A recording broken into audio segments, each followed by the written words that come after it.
Hello दोस्तों, राधे राधे, जय श्री कृष्णा। तो मैं प्रेमलता मिश्रा आपका स्वागत करती हूँ अपने इस चैनल प्रेम योगी सरल उपाय में।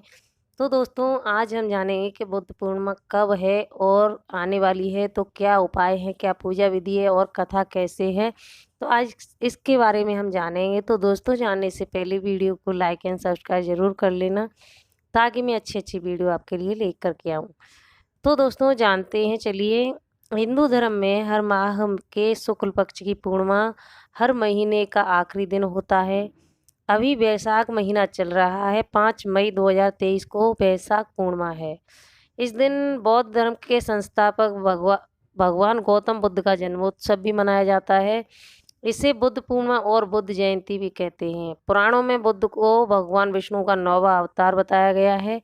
यही कारण है कि हिंदुओं के लिए ये दिन भी बहुत पवित्र माना जाता है।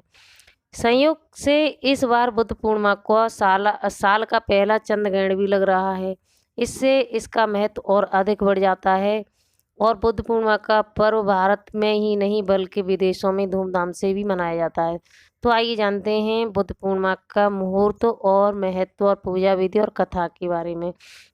तो दोस्तों, पंचांग के अनुसार वैशाख पूर्णिमा तिथि की शुरुआत 4 मई 2023 को 11:44 से हो रही है। पूर्णिमा तिथि का समापन 5 मई 2023 को रात 11:03 पर होगा। इस दिन भगवान गौतम बुद्ध की 2585वां जयंती मनाई जाएगी। पूर्णिमा के दिन भगवान विष्णु, भगवान चंद्रदेव और माँ लक्ष्मी की भी पूजा की जाती है। तो दोस्तों, वैशाख पूर्णिमा का महत्व जान लेते हैं। वैशाख पूर्णिमा भगवान बुद्ध के जीवन की 3 अहम चीज़ें जुड़ी हैं, जैसे गौतम बुद्ध का जन्म, भगवान बुद्ध को ज्ञान प्राप्ति और बुद्धि का निर्माण के कारण भी विशेष तिथि मानी जाती है। मान्यता है कि इसी वृक्ष के नीचे गौतम बुद्ध को ज्ञान प्राप्त हुआ था। ऐसे में बुद्ध पूर्णिमा के दिन पूरी दुनिया के बौद्ध मठों में भगवान बुद्ध के उपदेश सुने जाते हैं।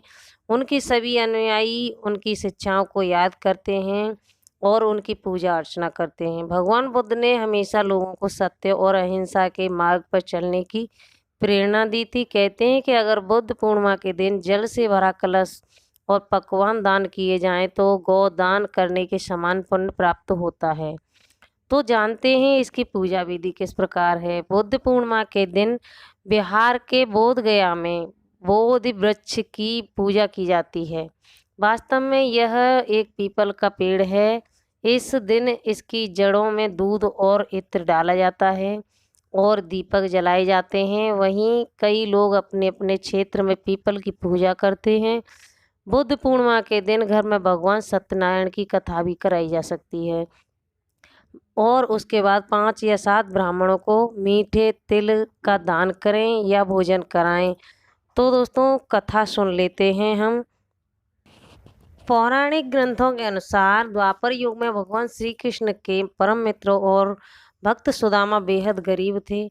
उस समय उनकी पत्नी ने उन्हें अपने मित्र भगवान श्री कृष्ण से सहायता मांगने की सलाह दी थी। इसके बाद सुदामा ने भगवान से एक बार पूछा, ही भगवान, ऐसा कोई उपाय बताएं जिसे करने से गरीबी दूर हो जाए और मानव का कल्याण हो जाए। तब भगवान श्री कृष्ण ने सुदामा से कहा, हे ब्राह्मण, जो भी व्यक्ति पूर्णिमा के दिन भगवान श्री हरि विष्णु जी की पूजा आराधना और व्रत करता है, उसके जीवन से गरीबी जल्दी दूर हो जाती है और उसके जीवन में मंगल का आगमन होता है। कालांतर में ब्राह्मण सुदामा ने पूर्णिमा का ही व्रत किया था, जिसके फलस्वरूप भगवान श्री कृष्ण ने अपने मित्र की सहायता कर उनकी गरीबी दूर की थी। एक बार कल्प वस्तु के राजकुमार सिद्धार्थ बुद्धत्व प्राप्त करने का प्रयास कर रहे थे। धीरे धीरे उनकी हिम्मत खत्म होने लगी। प्रयास करते करते एक समय ऐसा आया जब सिद्धार्थ को ऐसा लगने लगा कि सत्य और ज्ञान प्राप्त करने के लिए उनका अपना घर छोड़ना व्यर्थ हो गया। मान्यताओं के अनुसार उस समय एक छोटी सी गिलहरी की एक सीख ने सिद्धार्थ गौतम को बुद्ध बनने के लिए सहायता की। ऐसा माना जाता है कि जब सिद्धार्थ सत्य और ज्ञान प्राप्त करने में असफल हो गए, तब उनके मन में यह विचार आने लगा कि वह राजमहल वापस लौट जाएं। मन में ऐसा विचार आने के पश्चात वह अपने राज्य कपिल वस्तु जाने के लिए लौटने लगे। रास्ते में चलते चलते उन्हें बहुत प्यास लगी। उन्होंने एक झील को देखा और अपनी प्यास बुझाने के लिए वह झील के नज़दीक गए।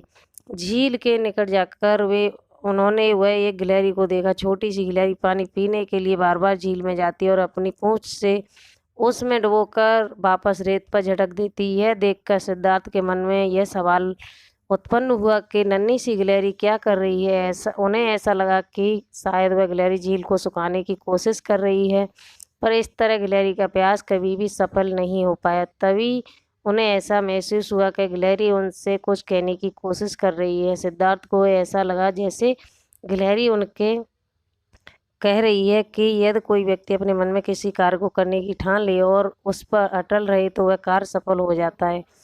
बस हमें कभी भी प्रयास नहीं छोड़ना चाहिए। तब सिद्धार्थ को अपने मन की कमजोरी का एहसास हुआ और वह वहीं से वापस लौटकर तपस्या में लीन हो गए। लगातार कोशिश करने के पश्चात उन्हें बुद्धत्व की प्राप्ति हुई।